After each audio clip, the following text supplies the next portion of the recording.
Hello, welcome back. Welcome back. It is Thursday. It is our Friday, last episode of the week. It's good to be with you.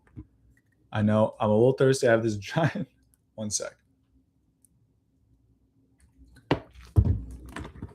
That's good stuff.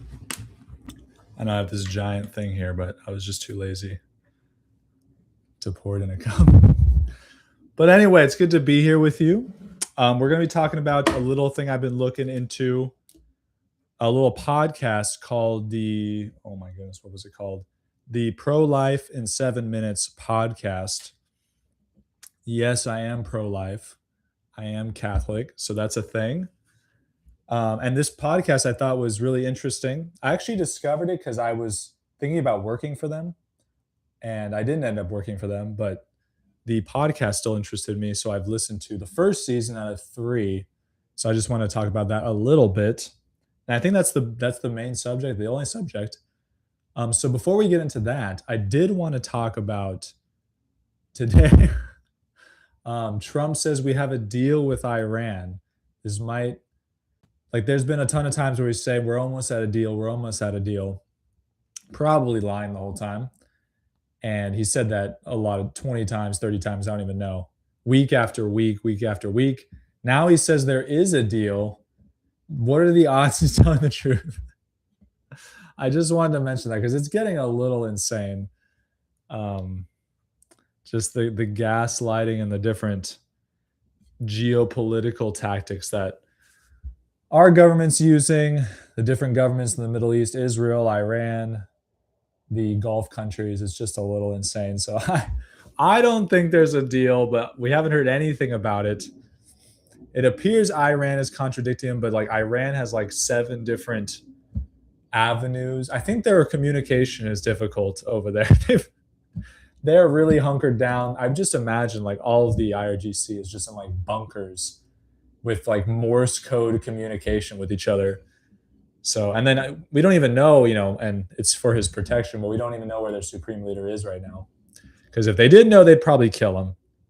So it's a little crazy, but I did want to mention, I don't think it's real, but we'll see. And as you maybe know, and I can reiterate it, but even if there was a peace deal, I don't think it would last very long, or there would come a time when something else would have to happen, some sort of conflict, because the main goals of each of the countries involved, none of them have been fulfilled so far. So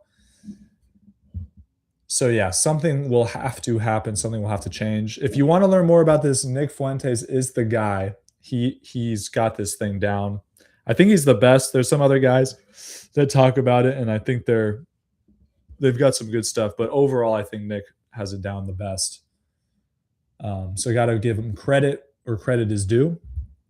But let's get into this podcast. It's called the 7 Minute or Pro-Life in 7 Minutes podcast. And so the reason I want to talk about it is I do think it's kind of weird because they have it in a very specific formula of how to do this argument. And it's really designed for college outreach and street preaching kind of situation. And so I don't think everyone's going to kind of be in that situation where you're walking up to someone you don't know and you have to start the conversation in a specific way and you have a survey and stuff. Obviously, you're not going to do that to your friends. But I do think this lady, whoever invented it, they have a lot of good points when it comes to the pro-life argument that I think most Catholics are not really, they don't have that information, that knowledge that is necessary. But every Catholic, just because they are pro-life, thinks that they know everything there is to know about an argument about it. And they even might. So that's the first thing, is they think they know everything about what is necessary to enter into a pro-life argument. And they might, but even if they do, I think that the great thing this podcast does is it shows you that it's not just about the content, it's about the delivery and how you interact with the person that you're arguing with.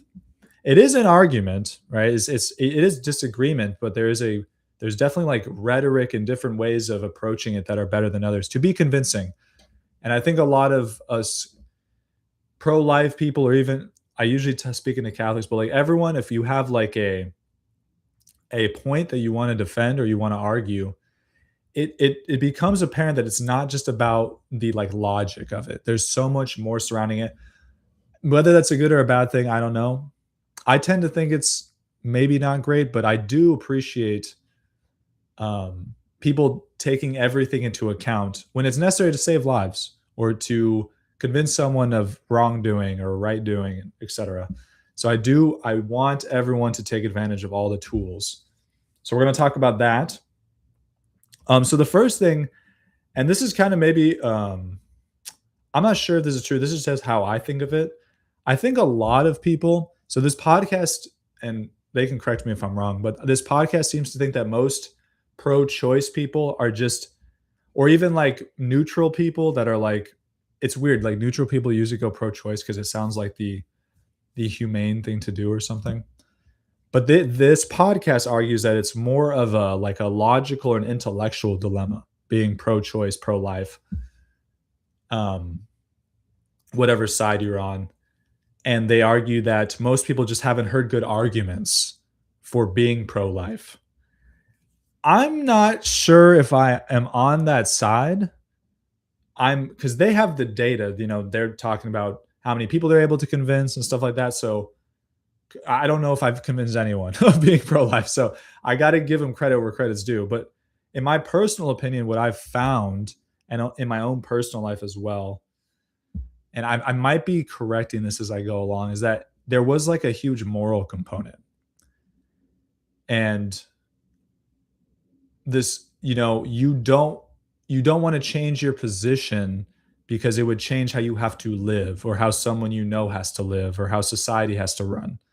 So I found that to be a factor, and they don't really address this, and maybe it's just because they're just addressing the intellectual arguments.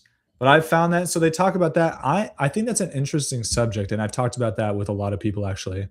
Is like, what is stopping this person from being, following this moral principle or being part of this religion or that religion, et cetera, et cetera, is like, I usually argue it's like it seems to be a moral blockade instead of an intellectual one. And once someone, and that's why even in the gospels you can kind of see our Lord, he is cutting to like the fact that this person is like a sinner, or cutting to the fact of faith instead of like him laying out like an intellectual argument for why he's the son of God or something like that. That's kind of a low blow argument there. I know you guys can read the gospels again and let me know how that's a low blow. I know our Lord does, some beautiful jujitsu arguments, throwing things on their head, give unto Caesar what is Caesar's, stuff like that. Obviously, our Lord is omniscient, all powerful, and all that, so he knows what to say. But I do think there's this huge moral component. So that made me wary of it. But I do think, even though that is what I believe, I think their argument is pretty solid. So I do recommend you going to listen to it. I'm not going to go through the argument, but I do want to go through some of the things they talk about in terms of convincing people, which I think are very important for debating in general. So a lot of people, in my experience, and like when you think of Catholics, especially Catholics, we have an amazing intellectual tradition, going back almost 2,000 years of philosophers, theologians just laying out systematic arguments. So a lot of Catholics, we can be nerds. We can be huge nerds for these different things. So in terms of the logic, I think Catholics, in terms of our church and our tradition, is solid, not individuals, but the institution as a whole. But that is not the only thing that is factored in when you are debating with someone. There's so many different factors. One thing they talk about, just to give you some examples, one thing they talk about in this podcast is that it is so much easier, even, I guess I'll say it, like easier to convince someone of the truth if it's in a one-on-one scenario. So even that fact, I think, can help everyone 1,000%. If you're at like the family dinner table and it's just a total brawl with like 18 people and you're just yelling your opinions and your thoughts and your logical arguments back and forth, that is a situation where people are going to clam up. They don't want to be seen as losing. They don't want to be seen as less smart. Their pride and their ego kind of get in the way because other people are watching, different relationships, different ways of interaction. So that in itself, it's like if you already know that fact, that social fact, you can be like, well, I'm not going to go super hard in this pro-life argument when I'm in that situation. I'm going to wait until I have this person one on one, and we bring it up in conversation. That's going to have way more success. Not like you're trying to trick them or anything. It's just like they'll be able to receive the information more effectively because there's less of that. Oh, I need to be looking smart and winning in front of these other people, a winner. So I thought that kind of advice from this podcast, I think was amazing. Some of the other stuff they talk about is like body language too, like over the phone versus in person, social media versus having a conversation face to face. You can be, and you should be smiling, you should be joyful. You don't want to be but giving forward whatever it is, but like a pro-life argument or any other argument, and you're like angry at them and you're pointing, like, not that I don't do this, I do this all the time, but like not that it's a good thing, but you're pointing at them and you're yelling and stuff. It should be joyful, and it's like you can't force the person to think the right way, but you can put forward a good face of the argument, your face, in a joyful manner. So that's another thing. The wording is super important. They talk about this, which this is something that I'm not good at, which I need to get better at in pro-life arguments, but also in every other argument, is the wording, what words you use. Words can trigger people really quickly. So for example, in this argument, they talk about talking in pro-life in terms of legality. That will actually help. It's like, we're always saying like abortion should be illegal in said state or in the country. They're not saying like abortion is immoral. They're not trying to at this point in their argument, which I think is a good idea, they're not trying to bring up morality, because morality is a sticking point for people. They will argue to the death for their moral relativism. So you don't want to get in that. You just want to you don't want to trigger them that early in the conversation, or maybe even at all, unless it becomes necessary. And in this argument, they say it shouldn't be necessary at all in the whole argument, which the way they do it, I think you could pull it off. But you want the different wording, the different language. So if you're arguing with people about a specific subject and it keeps like spiraling out of control, that's something you can look at, is like, what language am I using that's triggering them or like making them go off the rails? They stop listening to me because I use this specific word. Sometimes you're not going to be able to avoid it because it's just the truth, and the truth needs to be known. But sometimes you can, and it's just helpful to use better language that allows them to receive the information more effectively. So I think that's great stuff. And this is all stuff you can like start doing today, thinking about today, especially if you argue a lot with people. Hopefully it's fun and enjoyable. I'm going to take a sip of my huge water bottle. One sec. That's good water. Everybody get some water. Drink some water. Another thing they talk about, and this is good in any argument you're trying to persuade with someone, is accepting common ground. And they talk about this. I recommend everyone listen to this podcast, especially the first season, because they kind of go through their argument. I'm just picking out the generalities, but common ground is legendary. It's any chance you can where they say something that you can agree with, you want to like take that opportunity to be like, I do agree with you. Like, oh, we both agree on that. That's really helpful, because a lot of people just, the whole conversation, they just want to be like, hitting them with a hammer, like, no, I don't agree with that. I don't agree.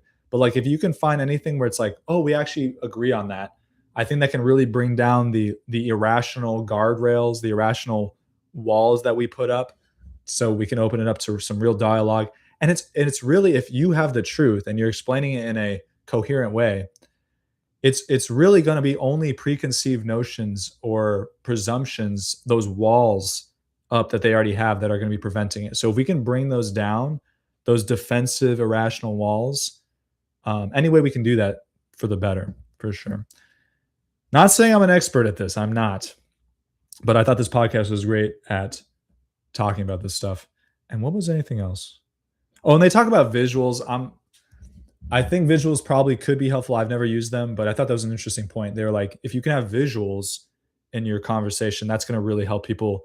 And obviously, I've seen people do like the visuals of, this is kind of this is more of a moral visual, but like the videos or pictures of babies being aborted, like it is like really traumatic, and that can be jarring.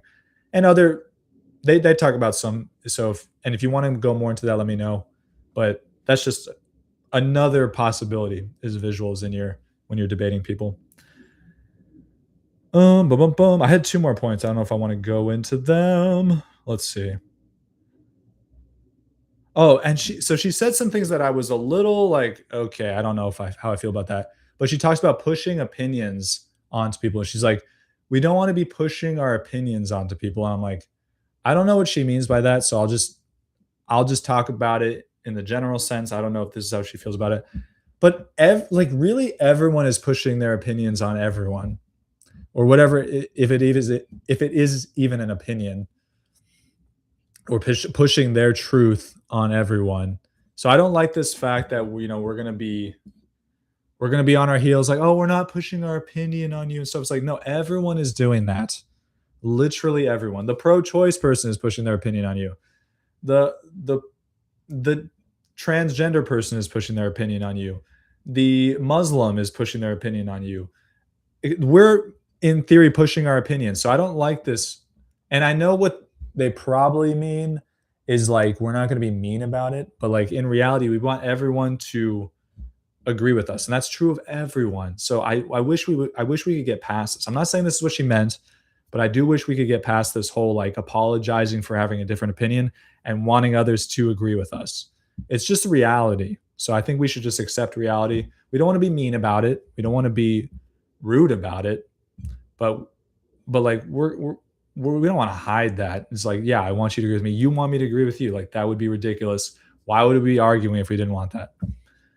So that stuff is just like that modern. I don't even know what it is. Honestly, I haven't thought about it that much. It's just this modern softness, or like everyone can think what they want to think. We just have this little opinion. If you want to agree with this, okay. It's like, bro, no. I'm like, you're wrong. I just and you think I'm wrong. So let's just try to convince each other. Let's not play these love games.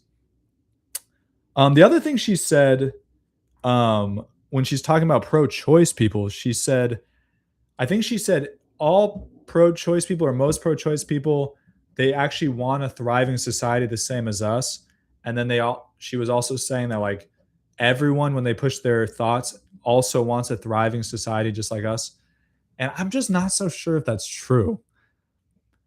I know for myself, I'll speak for myself. When I was younger, before I was Catholic, I did not have that view in mind. I was not thinking the reason I'm pushing whatever I'm pushing, whatever idea I have, is for because I want society to thrive. That was not how I thought of it. I thought of it as I want to push this thing because it's how I think this will make my life better. It will help me thrive in whatever mistaken way I thought it would make me thrive. I wasn't thinking about society. I don't think. In some ways, I was in a very general way, but a lot of this personal thoughts I had about how I was going to live my life had nothing to do with like what's going to benefit or make society thrive. So just my personal anecdote and some of the people that I've met throughout my life, I'm like, I don't even know that's true. There are a lot of people that are mistaken. Maybe not a lot. I don't know if it's a lot, but there are some people that I know that are mistaken, I would argue. And their goal is to make society thrive in a specific way, though, in their opinion of what society thriving is. But honestly, I think most people are just worried about themselves thriving. They could care less about society. And obviously, if they thought about it a little bit, it's like if society's not thriving, you're probably not going to thrive. But I don't even think they think of that. I don't think I thought of that either. I was like, society will just always be here, and I just need to worry about myself. So I did want to mention that. I don't, she thinks there's a lot of goodwill there. I'm not so sure. And that might be another modern thing. It's funny because modern debates, it seems like if you go into politics, debates about religion, it seems like in those moments, everyone's like, no, everyone has ill will. Like this Mormon, this Jew, this Muslim I'm arguing with, or this pro-choice person, or this pro-euthanasia person, or this pro-LGBTQ person. When you're in it, when you're in the thick of it, or maybe it's more like right-wing like policy kind of spaces with liberals or liberals with conservatives, it's like this person has no goodwill at all. But then it's funny, like we in the concrete situation we think that, but then when you do like this general thinking about humanity kind of concept, and I think about this a lot with like official documents, like from the church, recently is like, oh, actually, no, like everyone is like just trying to make everything better. Everyone has goodwill. And I don't know. I just don't know if that's true. So those are the couple of things. It was a really interesting, cool podcast. I've just watched the first season out of 3. I do recommend checking it out. I put the link in the description for the podcast on Apple Podcasts. So do check it out. Um, and I think it is important because there's only like 10 episodes in the first one. I think it is important to listen to all of them to kind of get the fully formulated argument. But yeah, take a listen. I think if you are, I think any person that wants to argue pro-life, or even if you're a pro-choice person watching this and you're just like, I want to know how to destroy the pro-life argument, maybe watch it and maybe it'll convince you, or it'll just help you destroy us if you think your argument's very great. But I do recommend it, so do check it out. Let me know what you think of it. Let me know if you agree with what I've said with the podcast. I would love to hear back. So that's all I have today. That's all I have for the weekend. I hope to be back on Monday, but then after that, I might be taking the rest of the week off, just to let you know. But I should be back Monday. But until then, I hope you have a blessed weekend. Hope everything's going well with you. God bless you. God keep you. And I will see you next week.